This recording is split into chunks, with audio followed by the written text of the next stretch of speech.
संधी आपण सर्वांनी आम्हाला दिल्या, त्यासाठी देवणी तालुक्याच्या सर्व जनतेचा मी सर्वांच्या चरणी नतमस्तक होतो आणि आपल्या सर्वांचे देखील आभार व्यक्त करतो।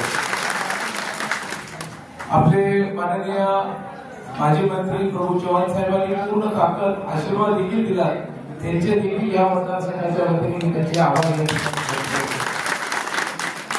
मी आपला अधिकचा वेळ घेणार नाही। आपण जर पाहिलं महाराष्ट्रातला कोणत्याही मला सगळे आमदारांचे फोन येतात, तू कुठे आहे? मी देवळीत आहे, मी गावाकडे असं म्हटल्यानंतर कारण आपण टीव्हीवर पाहतात की आज संध्याकाळी नेता देवळीची बैठक आहे, सर्व आमदारांना मुंबईमध्ये कंपल्सरी बोलवले। माझी देखील आता 4 वाजता फ्लाईट आहे। मी आपल्या सर्वांची क्षमा देखील मागतो, कारण मला या गोष्टीची जाणीव आहे। मला सर्वांनी मला काल रात्रीच निरोप होता की मला आज दुपारपर्यंत मुंबईत पोहोचायचंय, पण जे उपकार आपण सर्वांनी केले, जो आशीर्वाद आपण सर्वांनी दाखवला, मला आपल्याला ओलांडून जाणं हे माझ्या मनाला पटलं नाही।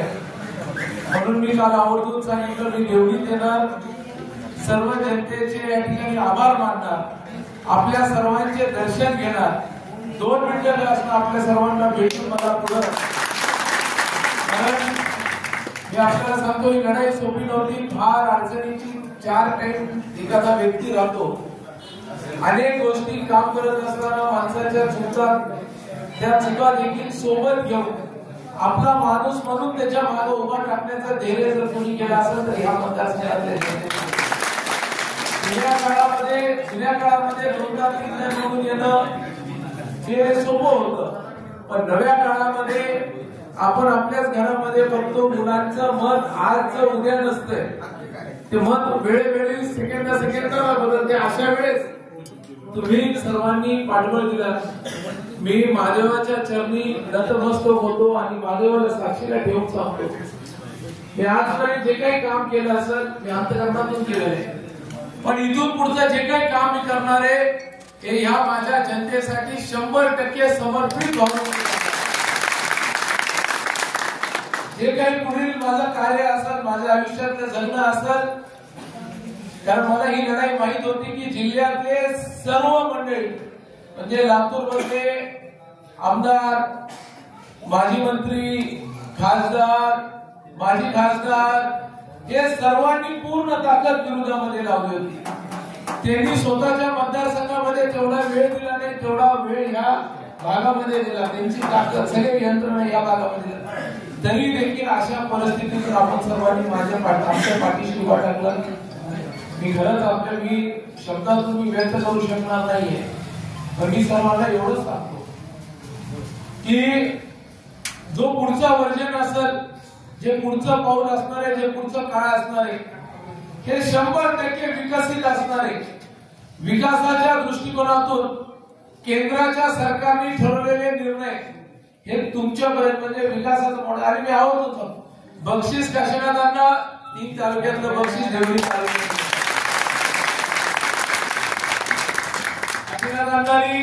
देवळी तालुक्याने जे सर्वात अधिक मताधिक्य त्यांनी तालुक्यामध्ये देण्याचं काम करत,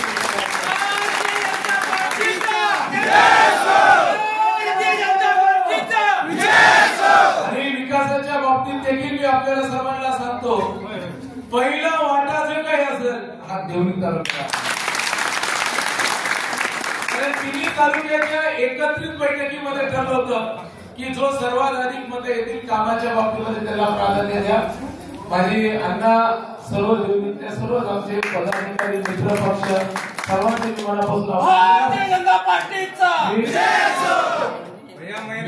देवळी शहराने पण खूप काम केली, आम्हाला असतील, दिवसे साहेब असतील, सर्वच मंडळीची नावं न घेता सर्वांनीच या ठिकाणी आपण पूर्ण ताकदीने या ठिकाणी पाठबळ दिलं। एक दिवस देवलीला भेट एक दिवस नाही, तुम्ही बघा, तुम्ही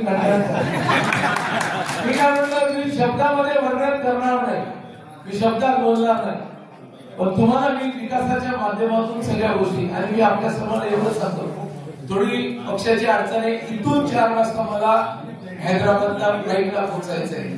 आपण सर्वांनी समजून सांभाळून घ्यावं.